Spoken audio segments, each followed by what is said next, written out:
Hoy continuamos con el estudio de la iglesia que tenía su corazón enfermo, que precisamente es la iglesia en Éfeso. Ya hemos visto dos lecciones verdaderamente muy interesantes. Y ahora, después de haber dedicado tiempo en la clase pasada a lo que eran los nicolaitas, vamos a continuar con esta sección de la advertencia y amenaza que tenemos en el versículo 5. Lo último que decíamos es que Jesús no solo les dio a los efesios su diagnóstico, sino también su prescripción. Es decir, les dio su remedio. Usted cuando va a un médico recibe una receta, esa receta es la prescripción, ¿ven? Y entonces su remedio contra esa enfermedad cardíaca que hemos venido hablando fue y sigue siendo un proceso de 3 pasos. Y eso es lo que vamos a ver ahora. Vamos a ver el recuerda, el arrepiéntete y el repite. ¿Ven? Primero comencemos, hermanos, con recuerda. En primer lugar, debe ponerse a trabajar la memoria. Es importante poner a trabajar la memoria.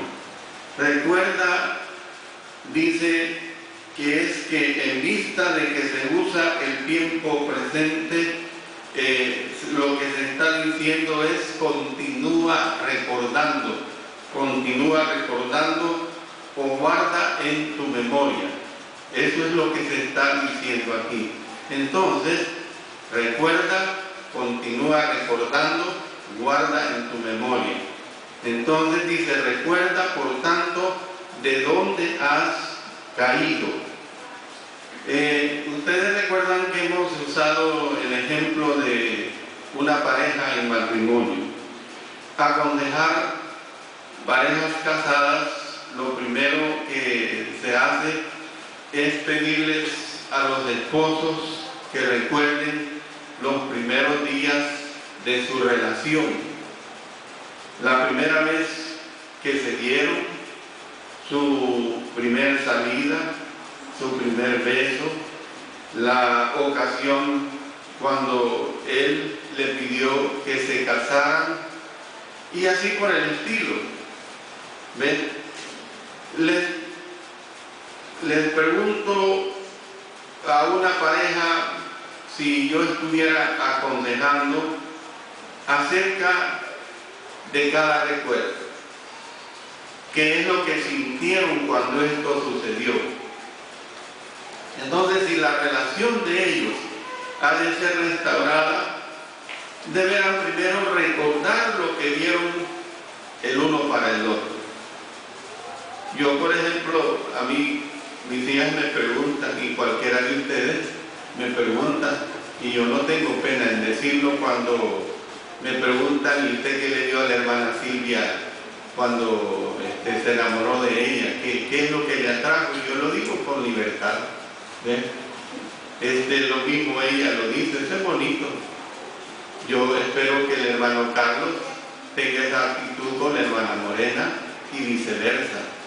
Yo espero que Nelson y Vanessa tengan esa misma actitud. Espero que Marvin con Rosa tengan esa misma actitud. El hermano Guayo con la hermana Francisca tengan esa actitud. No estoy omitiendo a ninguna pareja. David con Xiomar, lo mismo. Espero que todas las parejas tengan esa buena actitud de recordar qué es lo que les motivó cuando empezaron y comenzaron con su relación en su noviazgo. Entonces, si la relación de ellos ha de ser restaurada, precisamente hay que recordar de todas esas buenas cosas. Hermanos, igual sucede en lo espiritual. Igualito sucede en lo espiritual. Cuando alguien deja su primer amor, necesita recordar los primeros días como cristiano. Yo tengo bien presente los primeros días como cristiano, hermano, yo no los olvido. Quienes oyeron este día el programa radial, ahora conocen mucho de mis vivencias. El hermano Carlos nomás llegué y me dijo, ahora se trató de pura vivencia. Y qué bueno que el hermano Carlos escuchó. Yo espero que varios de ustedes hayan escuchado lo que el hermano Manuel y su servidor expresamos. Entonces, hermanos, necesita recordar uno la emoción y el entusiasmo de aquellos días. Yo recuerdo cuando comencé mi cristianismo que el hermano Bill Wilson, de quien hablaba esta mañana, pionero de la obra aquí en esta nación y que ya ha fallecido y está en mejor presencia que nosotros con el Señor, me invitó una vez a ir a Candelaria de la Frontera. Y yo, un joven de 18 o 19 años quizás, le empecé a decir que cantar y que al fin y al cabo el joven es imprudente. Iba de cantar y cantar y cantar toda la ruta. No eran las carreteras de ahora, hermano, que se llegaba en cuestión de una hora a muchos lugares. Eran carreteras verdaderamente bien escabrosas. Pero llegó un momento que el hermano Bill Wilson me dijo, hermano, necesito descansar mi voz, porque él iba a dar la enseñanza a donde íbamos. Aquel joven imprudente entendió que estaba abusando, pero he hecho mención de ese cristianismo tan bonito, de viajar y de ir cantando, de las buenas cosas en el Señor, el primer amor. Ese es el primer amor, hermano. Además, hermano, se necesita recordar lo que el Señor hizo por él cuando lo salvó de sus pecados. Yo recuerdo el día que fui bautizado, a mí no se me olvida, hermano. Recuerdo todo como que ayer fue, hermano. Paso por paso, y lo repito, lo narro, lo he narrado incontables veces y eso ha hecho que no se me olvide. Todos los pasos que sucedieron cuando obedecí al Señor. Entonces, hermanos, tenemos que entender pues esa situación. Recuerda. En segundo lugar, arrepiéntete. Arrepiéntete. Es otra medicina de esa prescripción que da el Señor. Es decir, debe comprometerse la voluntad cuando dice, y arrepiéntete para estar seguro de que cumpliríamos este mandamiento. El Señor lo repitió al final del versículo, quitaré tu candelero de su lugar si no te hubieres arrepentido. ¿Ven? O sea, el arrepentimiento debe ser el resultado de romper completamente con el pecado. Cuando uno obedece al Señor, el Evangelio de Cristo Jesús para la salvación, eso es lo que está diciendo. Cuando usted como cristiano, por A o B circunstancias, que usted se dio a las situaciones de Satanás y reconoce su arreglo de vida con Dios, ese es el arrepentimiento, es el dejar de practicar aquello que le está corrompiendo su vida espiritual totalmente. Es decir, hermanos, que el arrepentimiento es un cambio de parecer producto precisamente de la reflexión. No se arrepiente el que no reflexiona. El que no reflexiona pues sigue igual. Pero si nosotros estamos conscientes, reflexionamos.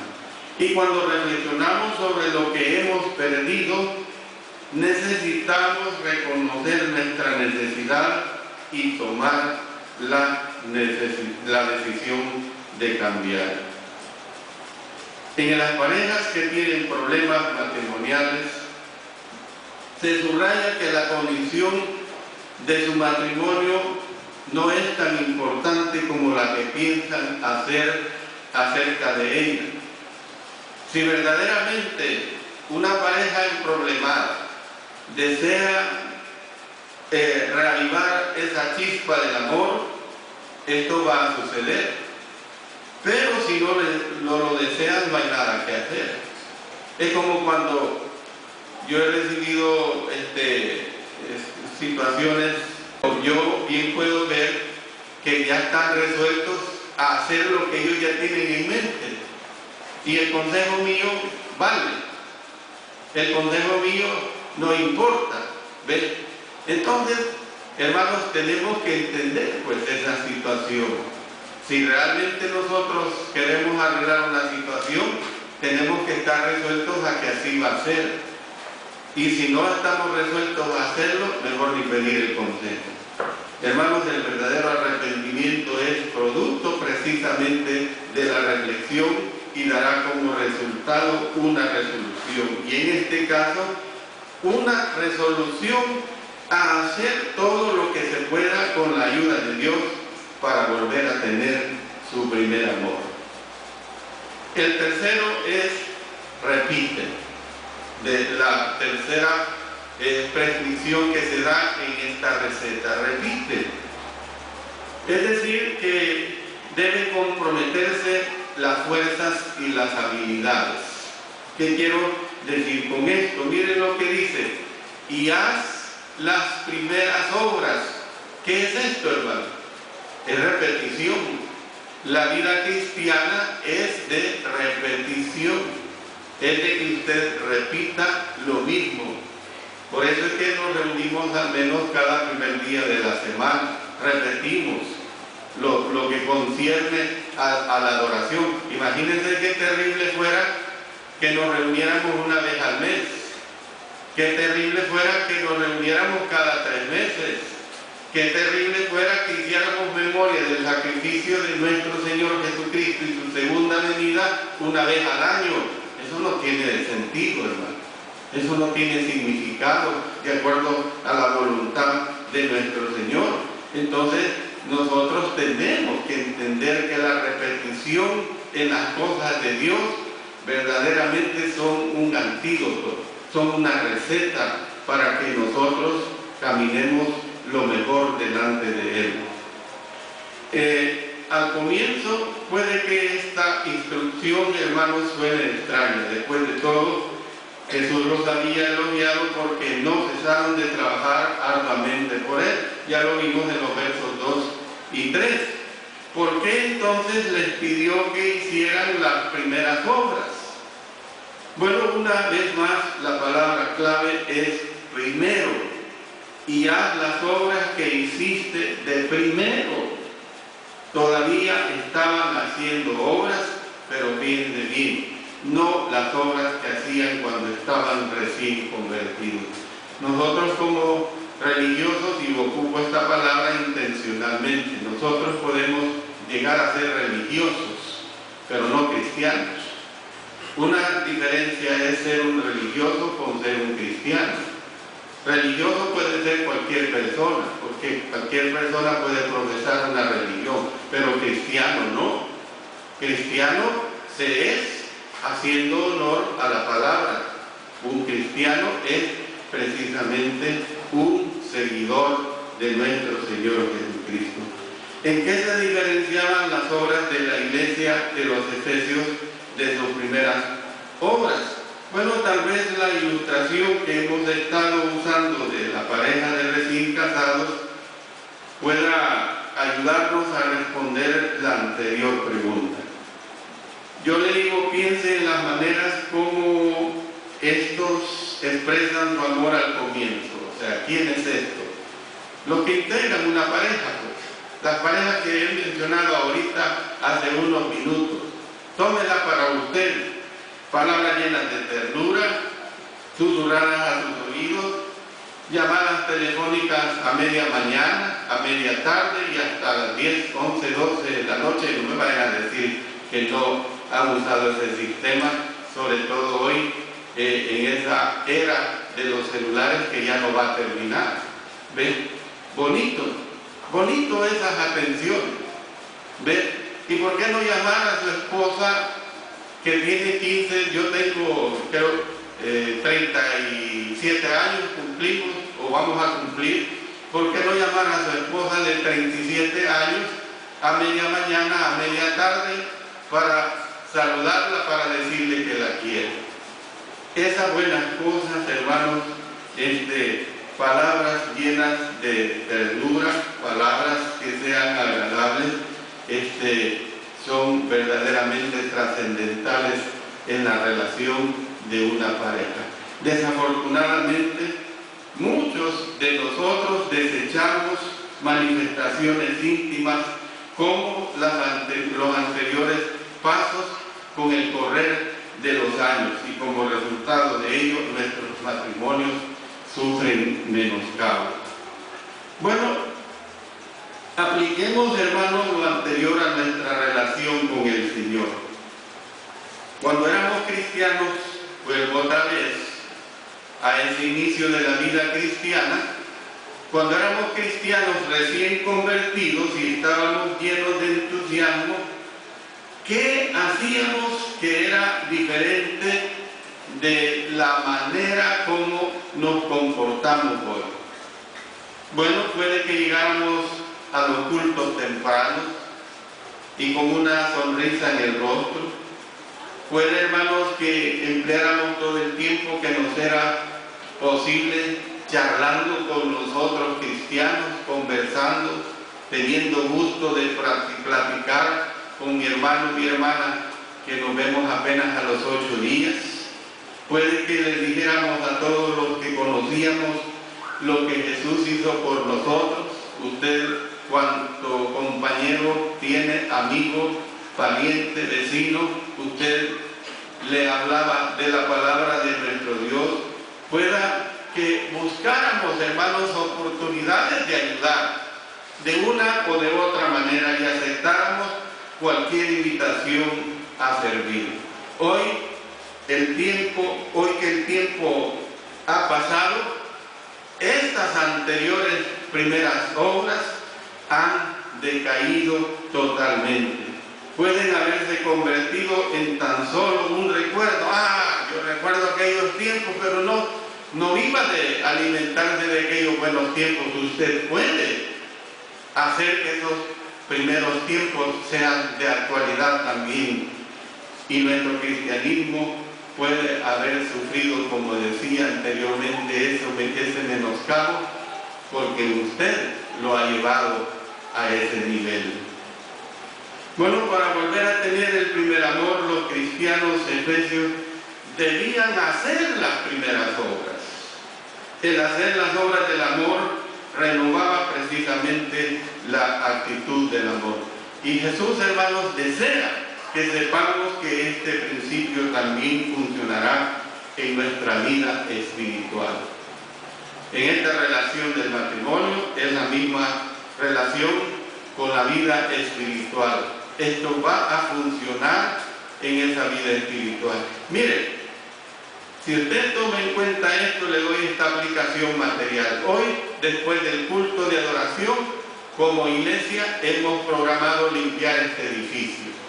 Si usted realmente se concientiza en esa tarea tan enorme como lo es desde lo físico, porque lo físico no es más que una manifestación de lo espiritual, usted se va a quedar para ayudar a restaurar la limpieza de este edificio. Así tiene que ser. Y entonces vemos, hermanos, la exhortación que nos presenta el versículo 7. Cuando el que lee llega a este punto de la carta que se le da a los hermanos en Éfeso, ¿puede usted imaginarse a los oyentes, a los hermanos de Éfeso asintiendo con sus cabezas y pensando, sí, es cierto, el hermano fulano de tal, quien haya sido, el hermano fulano de tal debería ser más amoroso? Y Jesús, hermanos, anticipó la respuesta. Él dice, el que tiene oído, oiga lo que el Espíritu dice a las iglesias. Miren qué hermoso. El que tiene oído, oiga lo que el Espíritu dice a las iglesias. En otras palabras, le estaba diciendo, le he dirigido esta carta a la congregación de Éfeso, pero en realidad es a cada uno de ustedes en particular que les estoy hablando. Cada uno de ustedes debe hacer una aplicación personal. Ese es el mensaje que nos está dando, que dirige a la iglesia en Éfeso. Y entonces en este mismo versículo tenemos una promesa en la segunda parte. El que lee concluye con una emocionante promesa de parte de Jesús. Dice: al que venciere, le daré a comer del árbol de la vida, el cual está en medio del paraíso de Dios.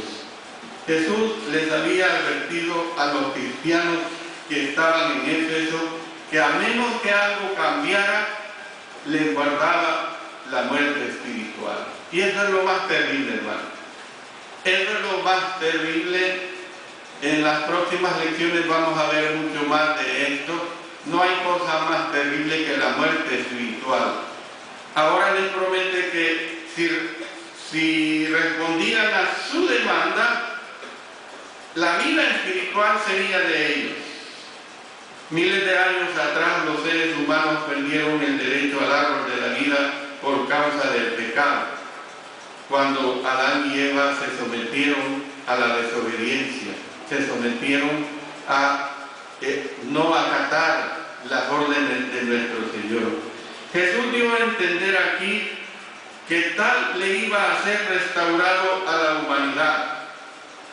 El último capítulo de Apocalipsis, cuando lo veamos, presenta una imagen del árbol de la vida en la que éste aparece floreciendo en el paraíso de Dios, en los cielos, y en la que los salvos comen su fruta sustentadora de la vida.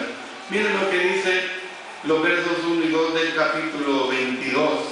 Después me mostró un río limpio de agua de vida, resplandeciente como cristal, que salía del trono de Dios y del Cordero. En medio de la calle de la ciudad, y a uno y a otro lado del río, estaba el árbol de la vida, que produce 12 frutos, dando cada mes su fruto, y las hojas del árbol eran para la sanidad de las naciones.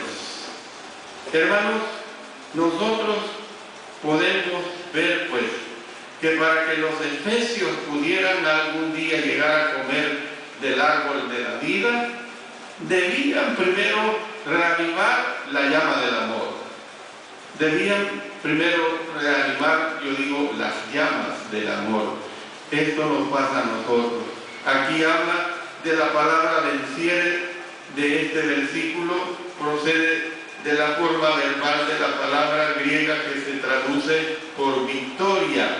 Se traduce por victoria y significa que uno supera victoriosamente las circunstancias en las que se encuentra. Esa es la victoria, el superar victoriosamente las circunstancias en las que uno se encuentre. Y en esta carta se refiere precisamente al proceso por medio del cual los efesios se volverían a llenar del vigor y la vitalidad de su primer amor. Quiero terminar este mensaje diciendo lo siguiente, hermanos: que una vez más retomemos la imagen de la asamblea de la cual somos parte y que está reunida aquí en Éfeso. ¿Cómo reaccionaban los oyentes cuando el que lee la carta que está dando a los hermanos en Éfeso se las ha enviado? Según los registros históricos, hermanos, óigase bien, esto es bien importante. Según los registros históricos, la iglesia que estaba en Éfeso continuó siendo durante muchos años una fuerza que contribuía al bien en las provincias romanas de Asia. Ese es el testimonio que hay, que estos hermanos hicieron caso a esa advertencia que se les presentó. Yo quiero creer que lo anterior es señal de que la congregación tomó muy en serio la advertencia de Jesús, al menos por un largo tiempo. No mucho después de que esta carta fue escrita, se habla de que Domiciano, el emperador Domiciano, murió y el apóstol Juan fue liberado de su exilio. Cuando Juan estaba en su lecho de muerte, según lo consignan los autores primitivos, los padres de la iglesia, los contemporáneos de esa época, él instó a los hermanos a amarse unos a otros. Es probable que estos protestaran, pero Juan, nos gustaría que nos digas algo nuevo. Nos gustaría que nos digas algo nuevo. Qué hermoso es esto, hermano. Tener a un siervo de Dios y que los feligreses le digan: hermano Juan, nos gustaría que nos dijeras algo nuevo. O sea, que nos digas el mensaje de nuestro Dios. Juan bien pudo haber respondido con una cita de su primera carta que tenemos precisamente en 1 Juan capítulo 2, verso 7. Hermanos, no os escribo mandamiento nuevo, sino el mandamiento antiguo que habéis tenido desde el principio. Y leemos del capítulo 3, verso 11. Porque este es el mensaje que habéis oído desde el principio, que nos amemos unos a otros.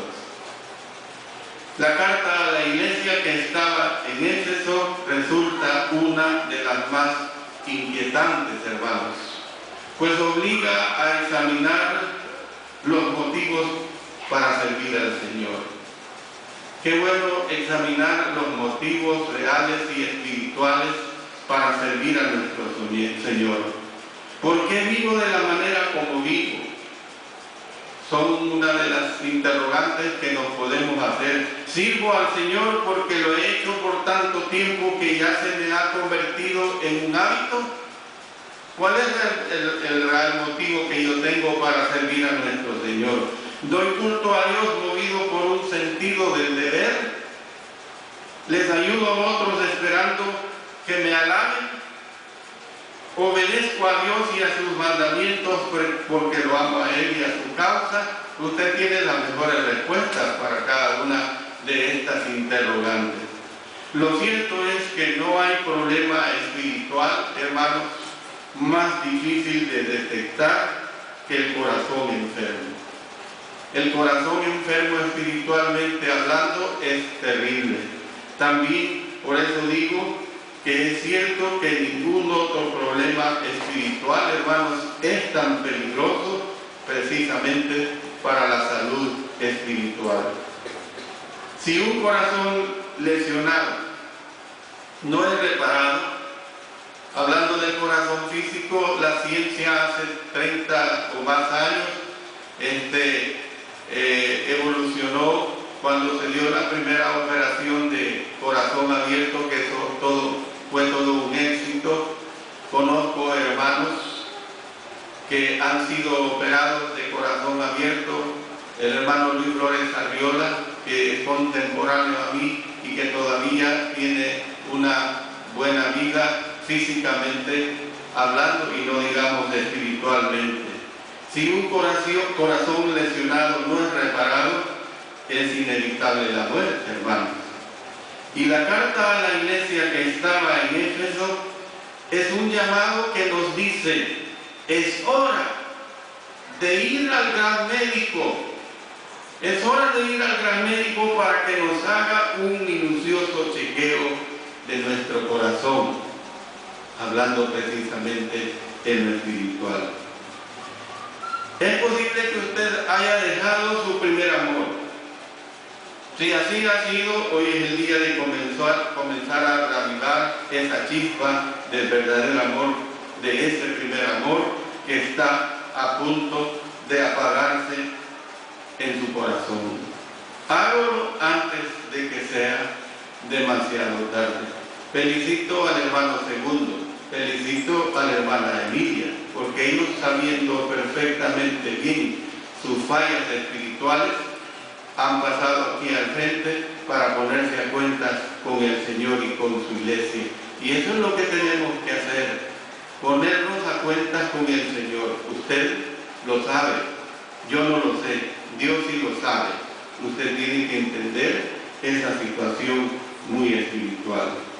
Vamos a continuar en la hora del sermón con otro hermoso en Esmirna. Que el Señor los bendiga.